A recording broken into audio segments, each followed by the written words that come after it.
Hello everyone, it's Lel and it's time to talk about episode 37 from Delicious Party PreCure, which was the closure of Amane's story in the season. Probably her closure. We don't know for sure, but that really surely feels like it. I thought that this episode was gonna bring us lots of lore, lots of story. It didn't really, which is fine. So let's start talking about this episode through the lore.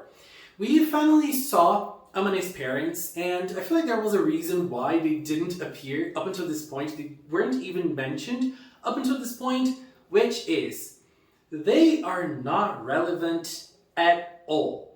When we look at the other characters, the other main characters from Delicious, like Kokone and Ran, for example, their parents are relevant for their own stories.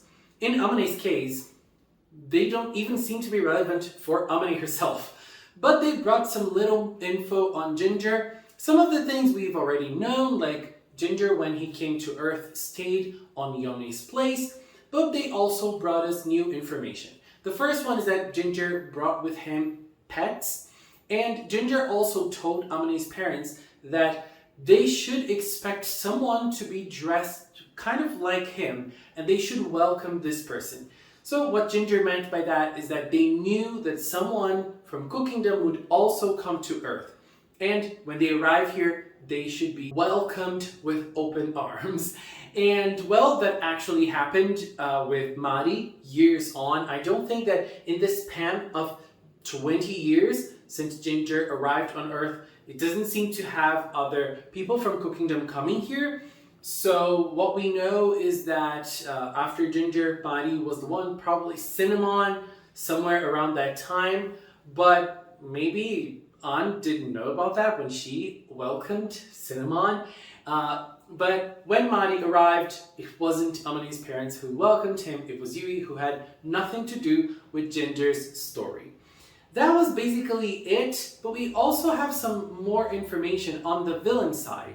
The first thing is that Secretru was planning to simply wipe out Narcissu's existence. I love how unhinged Secretru is. And for that, she was simply going to kill Narcissu. And she was afraid of Narcissu talking about their plans for Cookingdom. And well, we have no idea what those plans are, so she used some robots to invade Cookingdom again and wipe out Narcissu from history, but Narcissu was smarter and he used them to escape. He also created a little gadget that was very funny and that was amazing, and Narcissu escaped to Oishina Town in the middle of the festival that was happening in the school that the girls study. So let's talk about Amane. Before this episode, we had another Amane episode prior to this one in which she dealt with her own consciousness, she dealt with her own guilt, and the weight she carried because of the things she did when she was Gentlu. And at the end of that episode, she came to the conclusion that she has to fight for her own sense of justice, and that weight she carries, she was able to forgive herself. But we, as viewers, were never really able to see that being carried through. Did she really forgive herself? Was her heart still troubled? And in this episode, we had the answer. Her heart isn't troubled anymore. She forgave herself. She is now able to fight for what she believes is right, for what she believes is just. And that is probably the thing I found weird about this episode, which is her resolve was already resolved, and she didn't have anything to come through or to battle inside of her. No, she was ready, and we saw that in an episode prior to this one, so there was no conflict in Amane's part. She was worried because she kept on seeing Narcissu lots of times at school, but I feel like she was more worried, one, because he escaped Cookingdom, and two, she was worried for other people's safety. Not really because she was seeing Narcissu again, not really because she still carries the weight from when she was still Gentlu. And that part was a little weird to me. I really wanted to see more of Amane dealing with herself, you know, and I do understand, yes, she was ready, but it felt to me that we didn't really have a good glimpse of Amane and her thoughts in this episode. It was very basic, and for an episode for a closure, I was expecting a little more on Amane's part. On the other hand, it was very interesting to see Narcistro. Narcistro is a super smart man, and often he wasn't able to showcase his smartness, his intelligence, because his narcissistic side always kept on blocking it. And it did happen in this episode in certain moments, but in others, not so much. And it was interesting that this episode really tried to make things come full circle for Amane and for Narcistro as well. And it worked super well for both of them, I think. We had Narcistro interacting with Amane's brothers, and it's always nice to see Amane's brothers. I really like seeing them. And we also saw Moe, who is Amane's friend. And it's another thing that I find a little weird. I really wanted to see Amane's work as the student council president a little more, for us to be able to connect when something big happens in with the student council president, like in this episode. And Moe was there, and Moe is a character we've already known prior to this, and Narcistro ended up helping them do something special that would play a role in Amane's homage that they pay at the end. So, you know, full circle. He wasn't trying to redeem himself. No, but he ended up redeeming himself nonetheless with the way he acted in this episode. And it was very nice that he told Moe and Amane's brothers that he couldn't, his body couldn't handle certain types of food, but they really tried tried and made him try the candied apple, and he did, and he loved it. And Amane saw all that. She was able to notice that something in Narcistro was a little different than before. But they didn't go 180 in his character. He didn't change completely. No, he is still bad boy Narcistro, and that is also great. So we also have Secretru coming in and capturing him, and because she knows that he knows things about the Bundaro gang. And Narcistro can spill the beans and tell everybody their plans. But he didn't do it up until now, and it doesn't seem he will. He is still repenting, even though he's not repenting, in jail in Cook Kingdom. And so Secretru's participation with Narcistro was very funny. When Secretru made Narcistro, she teleported him and she locked him up with that little power of hers. She is strong, baby. That woman can do lots of things. And him becoming very tiny with the gadget he created with that distorted voice. Oh my god, what a great moment in the Licious Party that was. I loved that so much.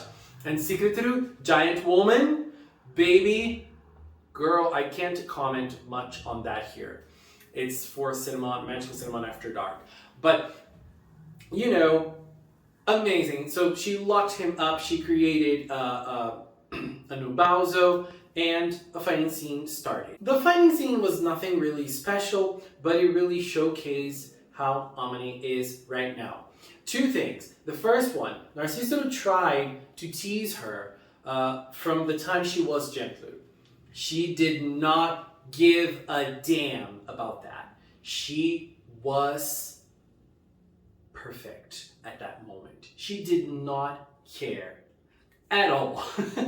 And after that, during the fighting scene, we have Narcistro being attacked by Secretru because Secretru couldn't handle him, and she was like, oh, Godats was gonna punish you. No, it's not Godats. I'm gonna punish you now.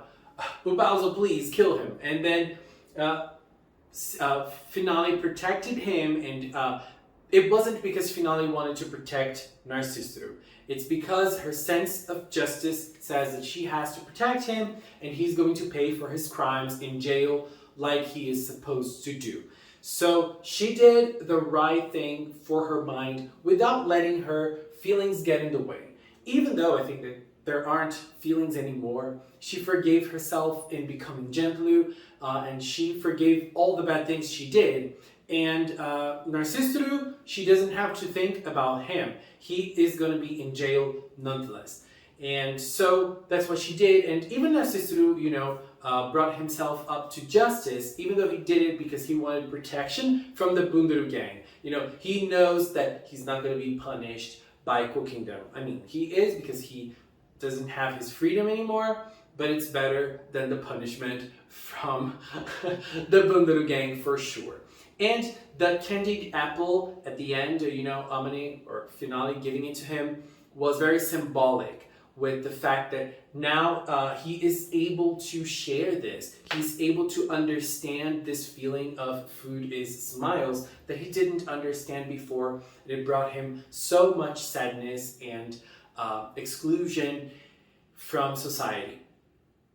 And look, I understand. I feel like I really wanted a little bit more on Narcistru, how he became part of the Bunduru gang, and a little bit more on his exclusion from society. He became ostracized. I wanted to see more of that, but I'm already happy that they gave him a lot of screen time, and I feel like it was very good the way that he was portrayed in this episode.